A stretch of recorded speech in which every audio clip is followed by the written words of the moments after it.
할렐루야. 오늘도 함께 하나님 말씀 보도록 하겠습니다. 함께 보실 말씀은 시편 69편 19절에서 36절까지의 말씀입니다. 시편 69편 19절부터 36절까지의 말씀 함께 보도록 하겠습니다. 주께서 나의 비방과 수치와 능욕을 아시나이다. 나의 대적자들이 다 주님 앞에 있나이다. 비방이 나의 마음을 상하게 하여 근심이 충만하니 불쌍히 여길 자를 바라나 없고 긍휼히 여길 자를 바라나 찾지 못하였나이다. 그들이 쓸개를 나의 음식물로 주며 목마를 때에는 초를 마시게 하였사오니 그들의 밥상이 올무가 되게 하시며 그들의 평안이 덫이 되게 하소서. 그들의 눈이 어두워 보지 못하게 하시며 그들의 허리가 항상 떨리게 하소서. 주의 분노를 그들의 위에 부으시며 주의 맹렬하신 노가 그들에게 미치게 하소서. 그들의 거처가 황폐하게 하시며 그들의 장막에 사는 자가 없게 하소서. 무릇 그들이 주께서 치신 자를 핍박하며 주께서 상하게 하신 자의 슬픔을 말하였사오니 그들의 죄악에 죄악을 더하사 주의 공의에 들어오지 못하게 하소서. 그들을 생명책에서 지우사 의인들과 함께 기록되지 말게 하소서. 오직 나는 가난하고 슬프오니 하나님이여 주의 구원으로 나를 높이소서. 내가 노래로 하나님의 이름을 찬송하며 감사함으로 하나님을 위대하시다 하리니 이것이 소 곧 뿔과 굽이 있는 황소를 드림보다 여호와를 더욱 기쁘시게 함이 될 것이라. 공고한 자가 이를 보고 기뻐하나니 하나님을 찾는 너희들아 너희 마음을 소생하게 할지어다. 여호와는 궁핍한 자의 소리를 들으시며 자기로 말미암아 갇힌 자를 멸하시지 아니하시나니 천지가 그를 찬송할 것이요 바다와 그 중에 모든 생물도 그리할지로다. 하나님이 시온을 구원하시고 유다 성읍들을 건설하시리니 무리가 거기에 살며 소유를 삼으리로다. 그의 종들의 후손이 또한 이를 상속하고 그의 이름을 사랑하는 자가 그 중에 살리로다. 아멘. 오늘의 본문 가운데서 볼 수 있는 인간의 모습이 있다면 어떤 모습을 우리가 볼 수 있을까요? 모욕과 수치와 조롱, 참 어려운 현실에 직면하여 있지만 그 가운데서 위로받을 곳도 없고 그렇게 찢어진 마음의 아픔이 있는 인간의 모습을 볼 수 있었습니다.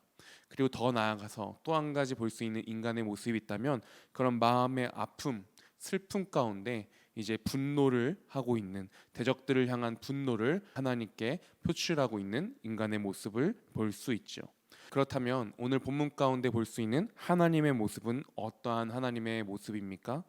저는 오늘의 본문 가운데서 나의 하소연을 들어주시는 하나님의 모습을 보고 묵상하여 보았습니다. 나의 모든 하소연을 들어주시는 하나님.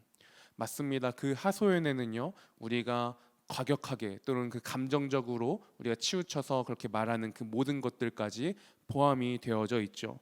오늘 본문 가운데서 나오고 있는 이 인간의 모습도 굉장히 감정적으로 분노하면서 하나님께 매달리며 그 모든 것들을 표현하고 있습니다. 우선 19절 20절을 다시 한번 보면요, 주께서 나의 비방과 수치와 능욕을 아시나이다. 나의 대적자들이 다 주님 앞에 있나이다.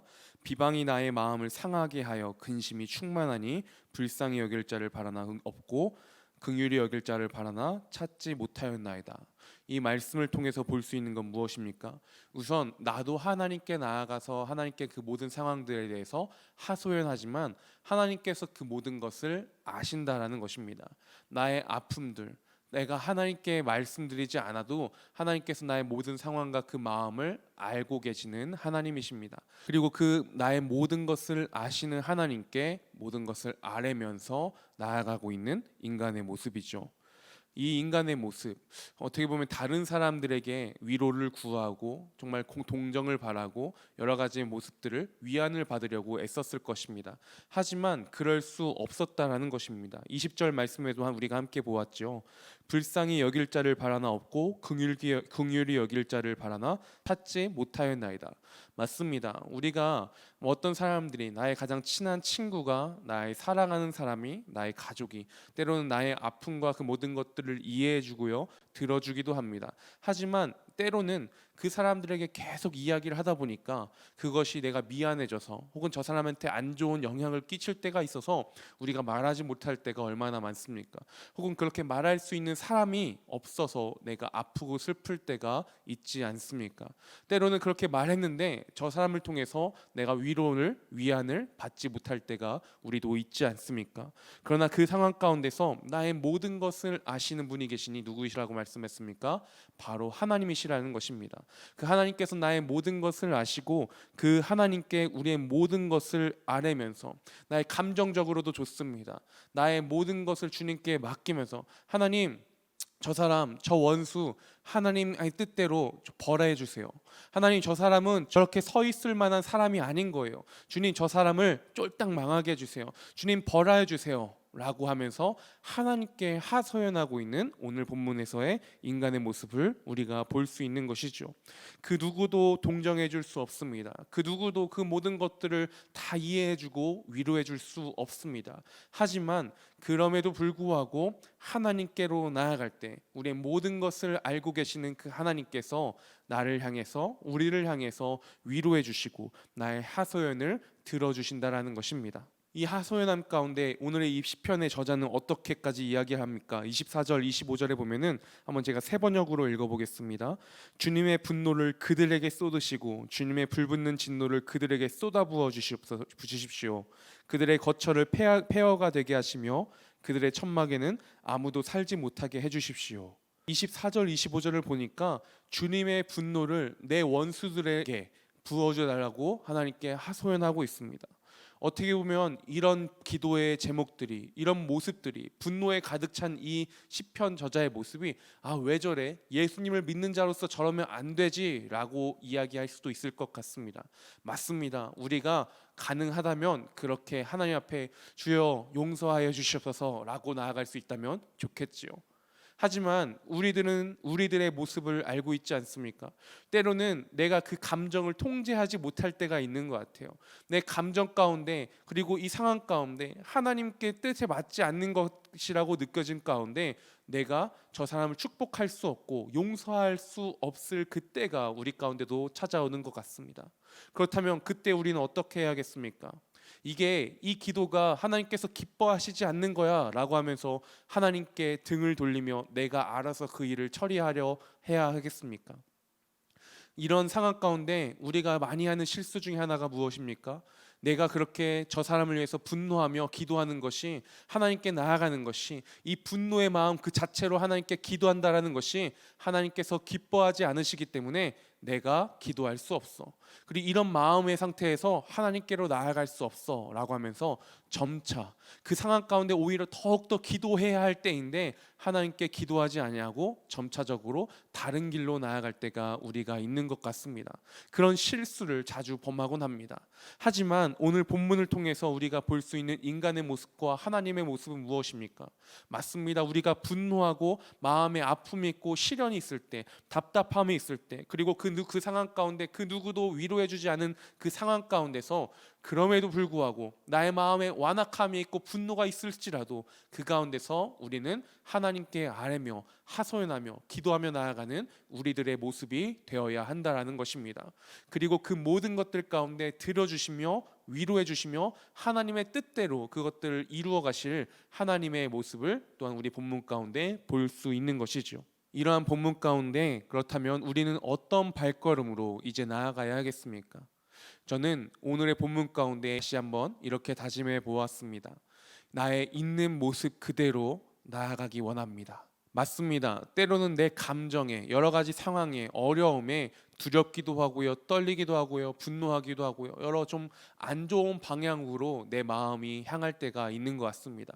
그러나 그 상황 가운데서 정말 내가 이것을 잘 처리하고 하나님께 가려고 하는 나의 착각에서 벗어나서 정말 있는 모습 그대로, 그러하기 때문에 그 있는 모습 그대로 하나님께 나아가 하나님께 무릎 꿇고 기도하고 그 가운데 하나님의 역사하심을 구하며 나아가는 것, 이것이 우리에게 주신 하나님의 자유함이며 우리에게 주신 또 하나의 특권인 줄 믿습니다. 그 가운데 나아갈 때에 하나님께서 그 가운데 위로해 주시고 힘 주시고 성장하게 하시며 모든 것을 인도하여 주실 줄 믿습니다.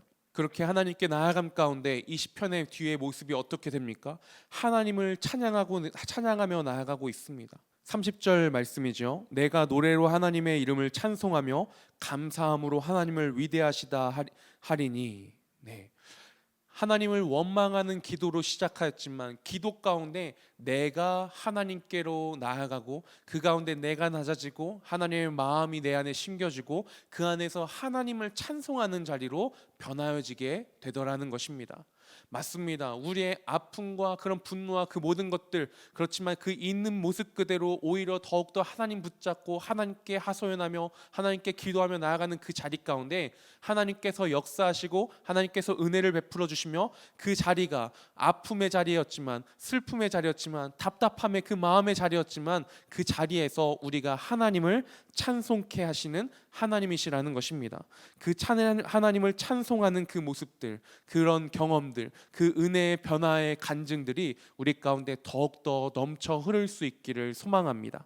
나의 모욕과 수치와 그 조롱들, 그리고 그 상황 가운데서 위로받을 곳 없는 그 아픔의 상황 가운데서, 찢어진 마음의 그 상황 가운데서, 분노의 그 상황 가운데서, 그러나 나의 아픔이, 나의 슬픔이 하나님을 찬양함이 되게 하시고 하나님께 더욱 나아가게 하시고 그 안에 더욱더 큰 은혜를 누리며 나아갈 수 있는 그 발걸음으로 인도하시는 그 하나님의 역사를 기대하면서 우리 구리지구촌교회 모든 성도님들의 삶 가운데서 어떠한 삶의 그 환경 가운데 있을지라도 더욱더 주님께 기도하며 하나님께 하소연하며 하나님께 모든 것을 맡기며 하나님의 인도하심을 구하며 나아갈 수 있는 우리들의 발걸음, 오늘 하루가 되었으면 좋겠습니다. 그렇게 하나님께서 주시는 기쁨과 자유함과 평안을 오늘도 누릴 수 있기를 소망하며 그런 기도의 제목으로 이 시간도 함께 기도하며 나아가겠습니다. 각자의 고백으로 이 시간도 함께 기도하며 나아가겠습니다. 기도하시겠습니다.